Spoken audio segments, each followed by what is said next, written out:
Judy here shares a topic with us that she's passionate about. Judy is a longtime UUEA member and retired librarian, and her talk today is entitled Rachel Carson for the Love of the Earth. Please join me in welcoming her up to the podium.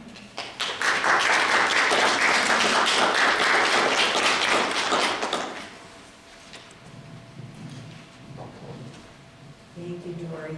I think there's no better way of celebrating spring than with the Queen of Spring, Rachel Carson. It's because of her that we have a spring and that we have birds to welcome us to that season of the year. Most people today know Rachel Carson as the author of Silent Spring, the 1962 blockbuster bestseller. Silent Spring is a beautifully written but dire warning of the dangers of pesticide use. For those of us who remember its publication, and I do, I graduated from high school in 1962, and I remember reading about this. For those of us who remember its publication, it caused a major and continuous furor in our government and our technology industries, and launched the modern environmental movement. To read Silent Spring is to read a book so brilliantly constructed, it's easy to see why the late Supreme Court Justice William O. Douglas, an ardent lover of nature himself, said, "This book is the most important chronicle of the 20th century for the human race." The book's painful, patient, poetic call to arms against the greed of an insensitive government-industrial alliance is as real today as it ever could have been at its publication over 60 years ago. At the turning of the last millennium, news organizations and historians compile lists of the most outstanding people of the last century, and Rachel Carson was on everyone's list as having attained a place in the top ranking of the nation's scientists.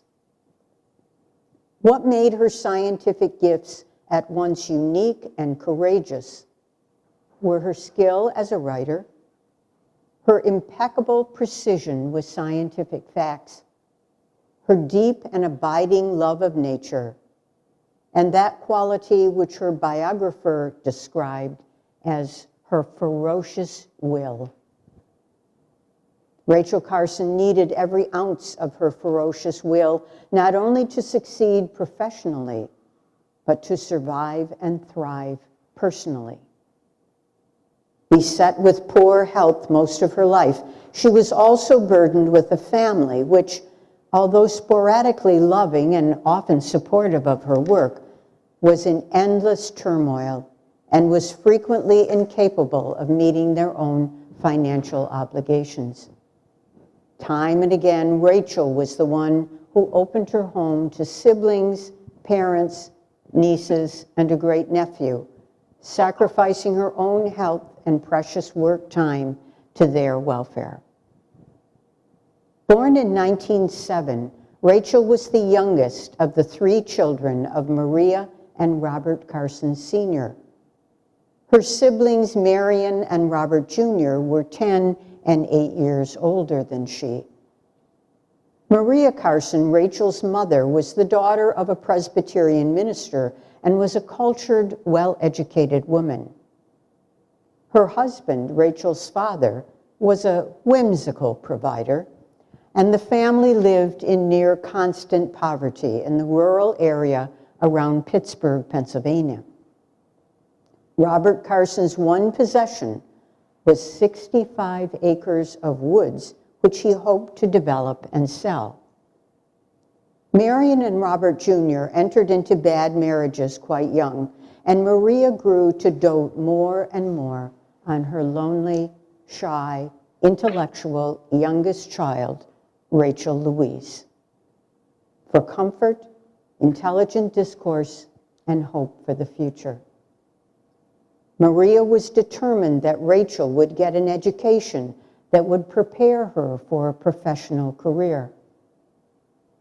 Rachel was a gifted writer from the time of her childhood. She won awards in the St. Nicholas magazine for her stories, which seemed to her a perfect indication that she was destined to be a writer. An equally important part of her childhood was her unconditional love of nature. There were few children who lived near her, so she and her family's dogs roamed the fields and woods alone in the wild acres her father owned. Rachel trusted nature.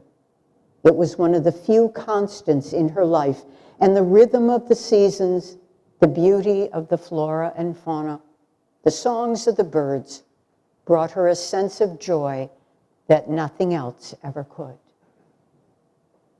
When Rachel graduated from high school in 1925, she went on to Pennsylvania College for Women in Pittsburgh on scholarships. Eventually, Maria and Robert Carson signed over some of their acreage to the college to help finish paying Rachel's tuition for the 4 years she was there. Rachel's junior year at PCW was an epiphanous one.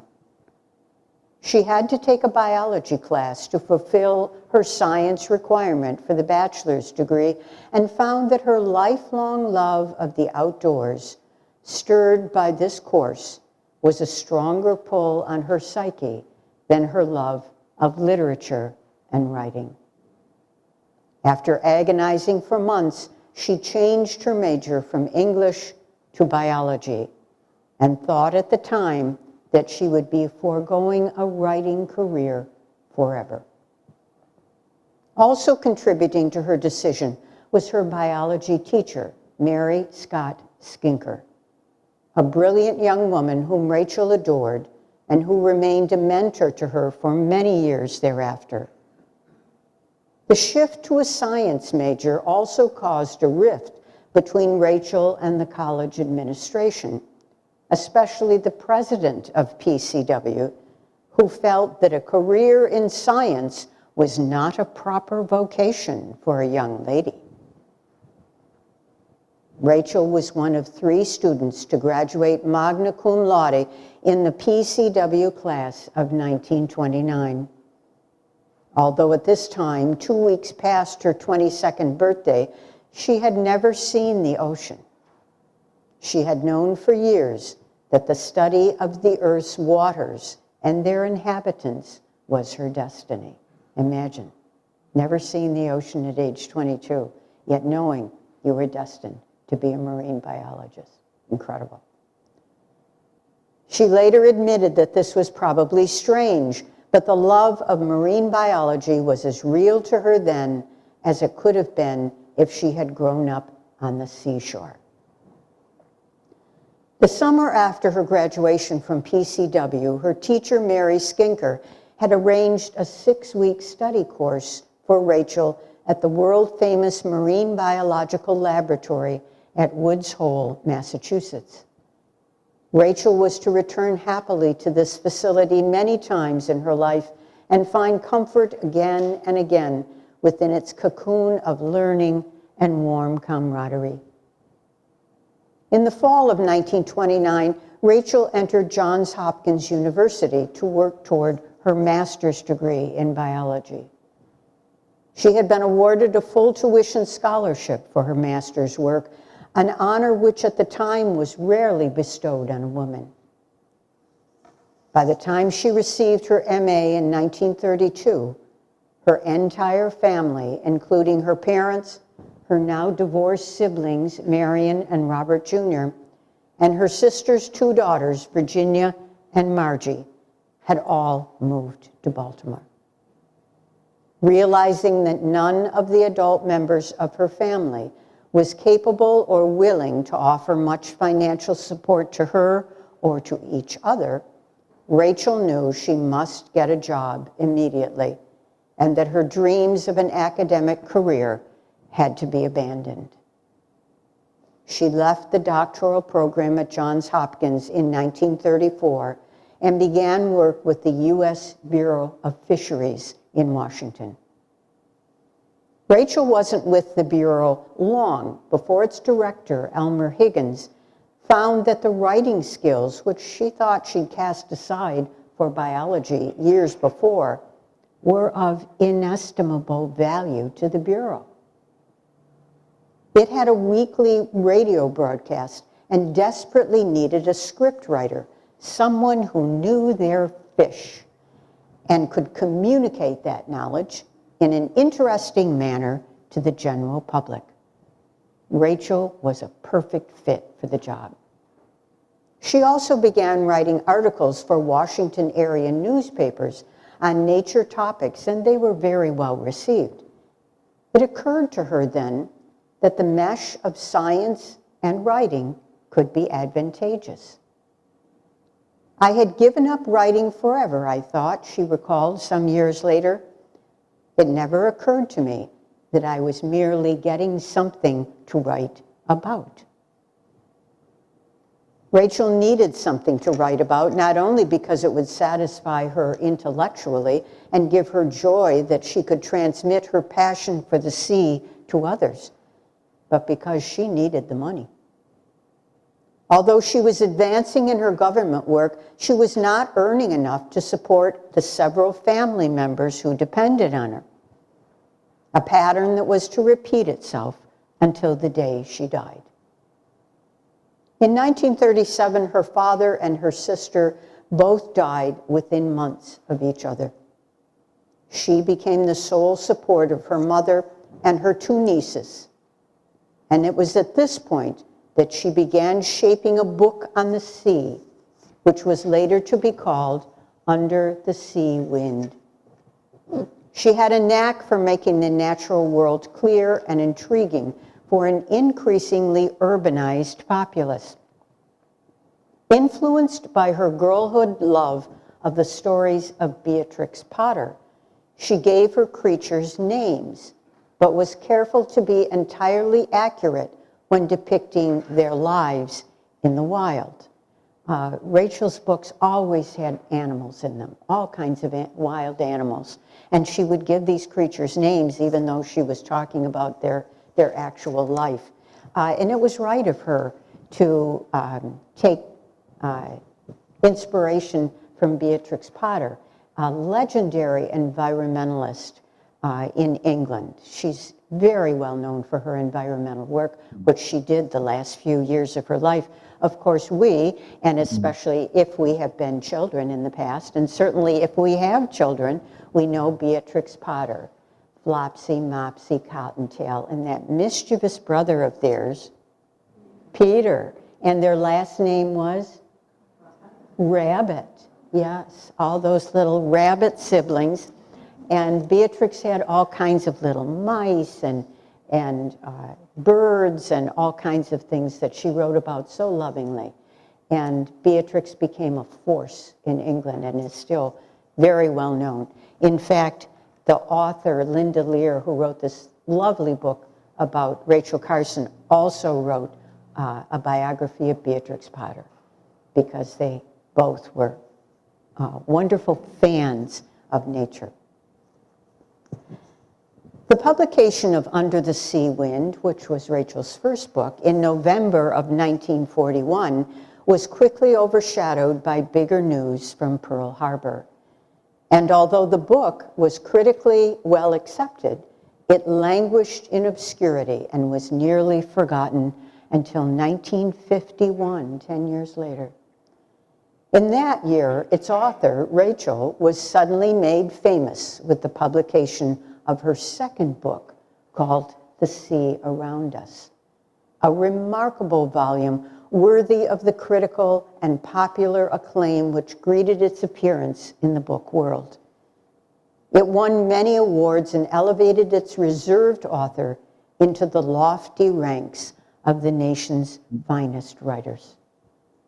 One can open The Sea Around Us to almost any page and find a richness of language that is formidable. This, for example, is how Rachel Carson describes the floor of the ocean in The Sea Around Us. Every part of earth or air or sea has an atmosphere peculiarly its own, a quality or characteristic that sets it apart from all others. When I think of the floor of the deep sea, the single overwhelming fact that possesses my imagination is the accumulation of sediments. Probably most of us wouldn't think that, but as a scientist, she tells us why. I see always the steady, unremitting downward drift of materials from above, flake upon flake, layer upon layer. A drift that has continued for hundreds of millions of years, that will go on as long as there are seas and mountains. For the sediments are the materials of the most stupendous snowfall the earth has ever seen. It began when the first rains fell on the barren rocks and set in motion the forces of erosion.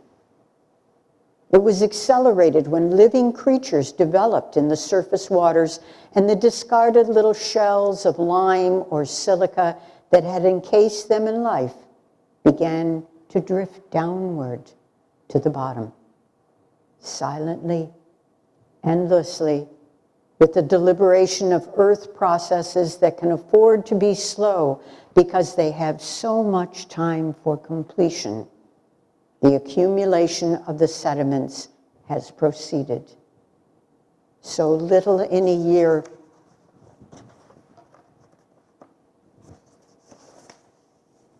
or in a human lifetime, but so enormous an amount in the life of earth and sea. The sediments are a sort of epic poem of the earth. When we are wise enough, perhaps we can read in them all of past history, for all is written there. In the nature of the materials that compose them, and in the arrangement of their successive layers, the sediments reflect all that has happened in the waters and on the surrounding lands. The dramatic and the catastrophic in earth history have left their trace in the sediments. The outpourings of volcanoes, the advance and retreat of the ice, the searing aridity of desert lands, the sweeping destruction of floods. That's just an exquisite piece of writing. After the publication of The Sea Around Us, Rachel's newfound fame brought her many awards, including the coveted Burroughs Medal and the National Book Award. Her newfound financial stability permitted her to retire from her government job and build a house for herself and her family in Silver Spring, Maryland.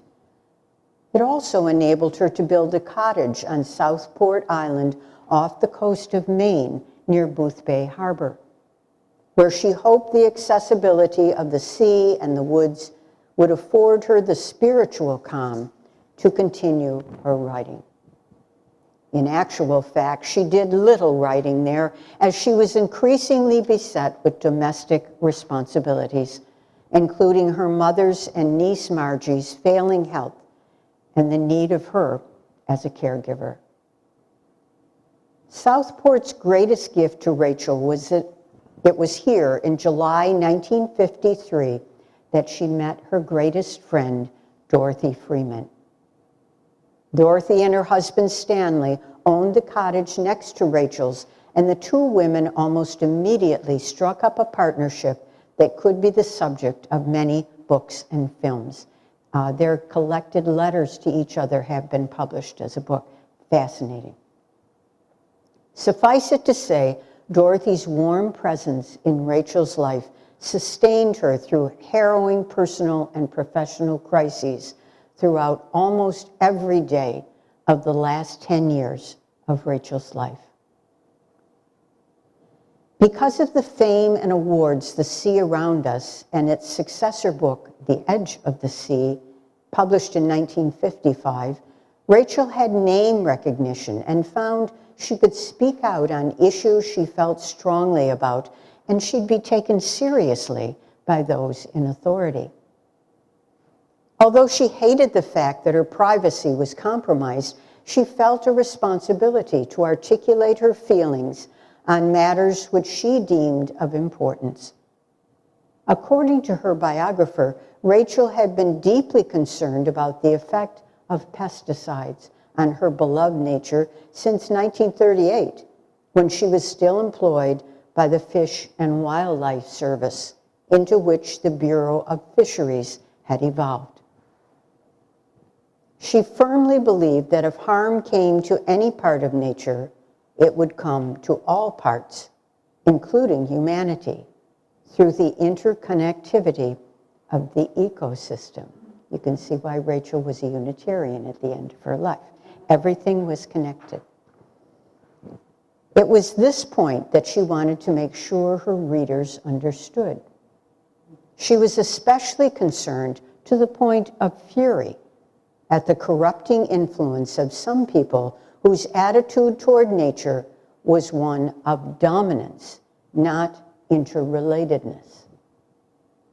As man approaches the space-age universe, she wrote in 1958, he must do so with humility, not arrogance. And along with humility, I think there is still a place for wonder. In 1957, Rachel's thinking on the use of chemical pesticides became radicalized. She received a letter from Olga Owens Huckins, a nature writer near Boston, Massachusetts, whose neighborhood, including a wild bird sanctuary, had been sprayed with pesticides without the knowledge or permission of the landowners. Mrs. Huckins then noticed the demise of songbirds as a result of the spraying and sought Rachel's assistance to persuade the authorities in Massachusetts and Washington to cease this destructive practice. Rachel was also made aware of a lawsuit instigated by two women on Long Island, one of whom, Marjorie Spock, was the sister of Dr. Benjamin Spock of post-war baby-raising fame. Marjorie and her friend Mary Richards had had their organic gardens sprayed by the federal government with DDT during the summer of 1957 in an effort to eradicate fire ants. Through these activists, Rachel began her campaign against DDT with the strongest weapon she had, her pen. Over the next few years, she meticulously gathered, cross-checked, and analyzed her data, which formed a scathing indictment of the chemical industry and the federal agencies which used their poisons. Of equal importance, she enlisted her many colleagues in the scientific field and several of the prominent nature organizations in the country to the fight opposing the use of DDT. Without revealing to them the depth of her research until she was almost ready to publish Silent Spring, she prepared them for what she and her literary agent knew would be a strong backlash from the Interior Department and the chemical industry to her book. The New Yorker magazine was the only periodical which had the courage to publish excerpts of Silent Spring during the summer of 1962, just before the book was actually published, right on New Yorker. The public response to the magazine articles was overwhelmingly positive. However, industry and the federal government were outraged by her assertions. It's important to remember here that the Cold War was still raging full bore in 1962. The country wasn't far removed from the era of pointing McCarthy-esque fingers at those who criticized the U.S. technology industry. Technology which many thought would help this country prove its superiority to the Soviet Union. As one gentleman from California wrote in a letter to the editor of the New Yorker, Miss Rachel Carson's reference to the selfishness of insecticide manufacturers probably reflects her communist sympathies. Like a lot of our writers these days, we can live without birds and animals, but as the current market slump shows, we cannot live without business. As for insects, isn't it just like a woman to be scared to death of a few little bugs? As long as we have the H-bomb, everything will be okay. P.S. She's probably a peace nut, too. Silent Spring was published in the fall of 1962 and became an instant bestseller.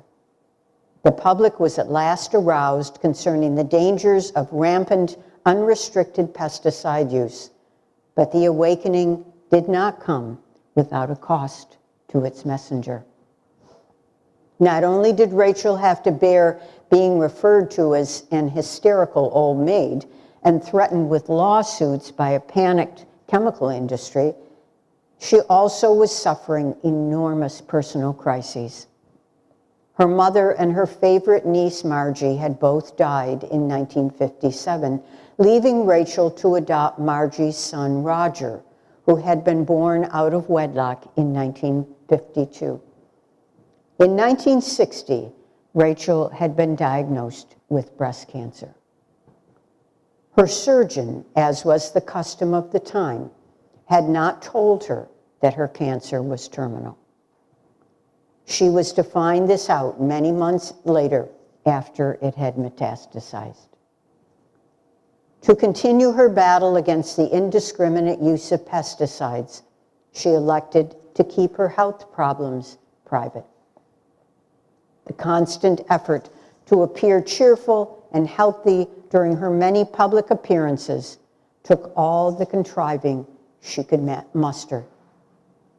Silent Spring did garner Rachel some well-deserved honors in 1963, as well as a congressional hearing appearance. In fact, the federal government rapidly backpedaled on its pesticide control program, and Secretary of the Interior Stuart Udall, a really good guy, previously a lonely voice opposing pesticide use before Silent Spring, praised Rachel as a great woman who awakened the nation by her forceful account of the dangers around us. How was Rachel Carson able to arouse the public to her cause, and why is her book still relevant today? If you have not read it or read it a long time ago, please reread it or read it for the first time. It is an incredible book. You won't be able to put it down.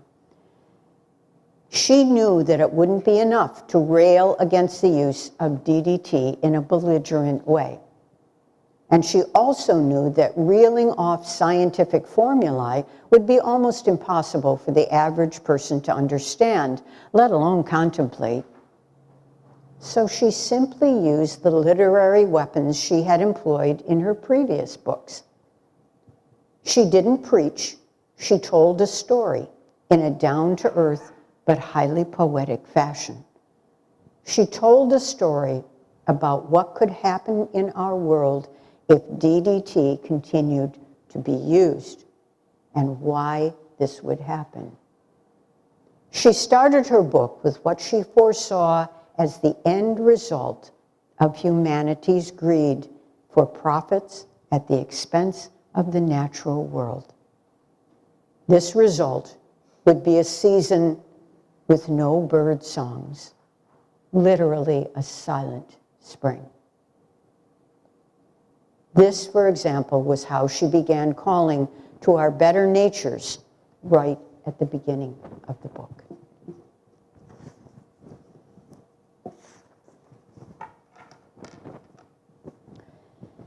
There was once a town in the heart of America where all life seemed to live in harmony with its surroundings. The town lay in the midst of a checkerboard of prosperous farms with fields of grain and hillsides of orchards, where in spring white clouds of bloom drifted above the green fields. In autumn, oak and maple and birch set up a blaze of color that flamed and flickered across a backdrop of pines. Along the roads, laurel, viburnum, and alder, great ferns and wildflowers delighted the traveler's eye through much of the year. Even in winter, the roadsides were places of beauty where countless birds came to feed on the berries and on the seed heads of the dried weeds rising above the snow. The countryside was, in fact, famous for the abundance and variety of its bird life. And when the flood of migrants was pouring through in spring and fall, people traveled from great distances to observe them. Then a strange blight crept over the area, and everything began to change. Some evil spell had settled on the community. The farmers spoke of much illness among their families. In the town, the doctors had become more and more puzzled by new kinds of sickness among their patients. There was a strange stillness. The birds, for example, where had they gone? Many people spoke of them, puzzled and disturbed. The feeding stations in the backyards were deserted. The few birds seen anywhere were moribund. They trembled violently and could not fly. It was a spring without voices. On the mornings that had once throbbed with the dawn chorus of robins, catbirds, doves, jays, wrens, and scores of other bird voices, there was now no sound. Only silence lay over the fields and woods and marsh. The roadsides, once so attractive, were now lined with browned and withered vegetation as though swept by fire. These too were silent, deserted by all living things. In the gutters, under the eaves, and between the shingles of the roofs, a white granular powder still showed a few patches. Some weeks before, it had fallen like snow upon the roofs and the lawns, the fields, and the streams. No witchcraft, no enemy action had silenced the rebirth of new life in this stricken world. The people had done it themselves.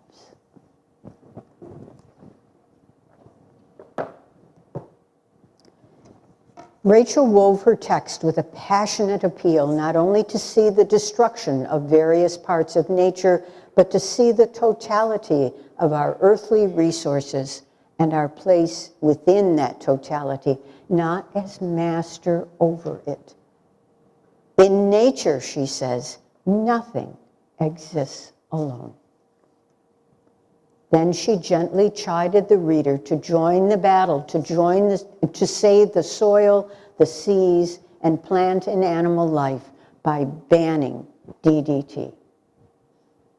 Her method worked, and Silent Spring became not only a call to arms against the chemical industry, but a beautiful evocation of one person's love of nature.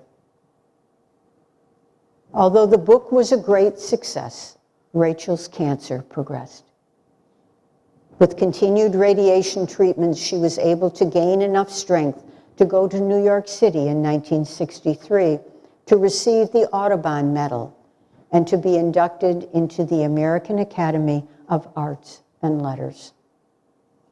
The latter was a singular honor for a writer of nonfiction. Most members are fiction writers.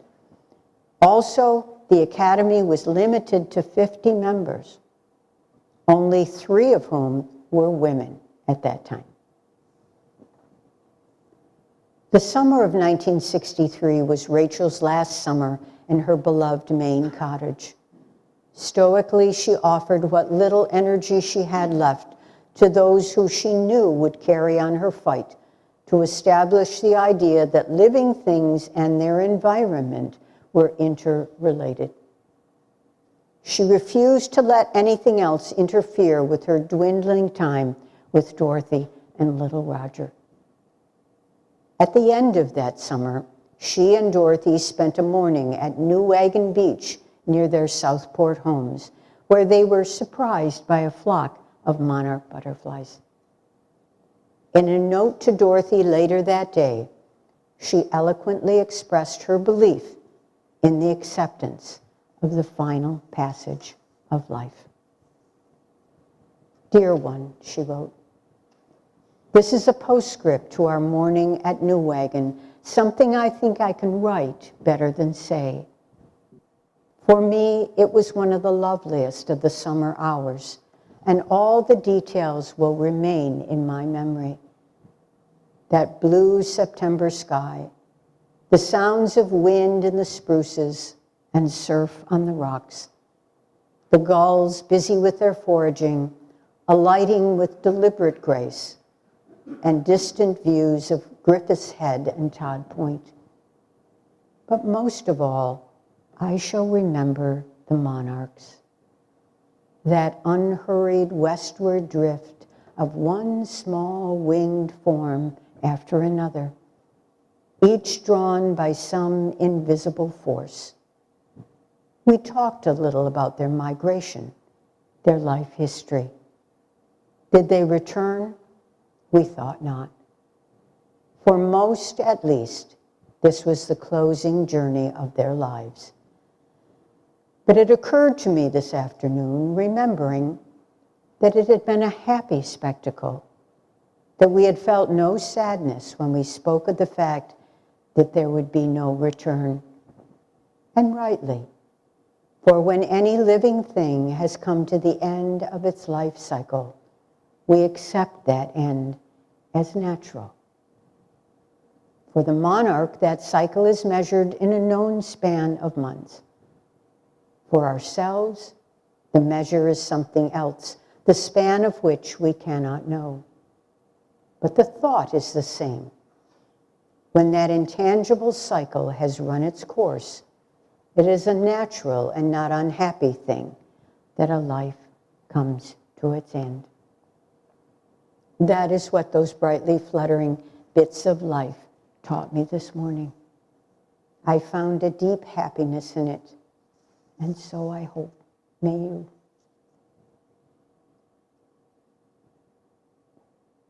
Rachel Carson died on April 14th, 1964. She was 56 years old.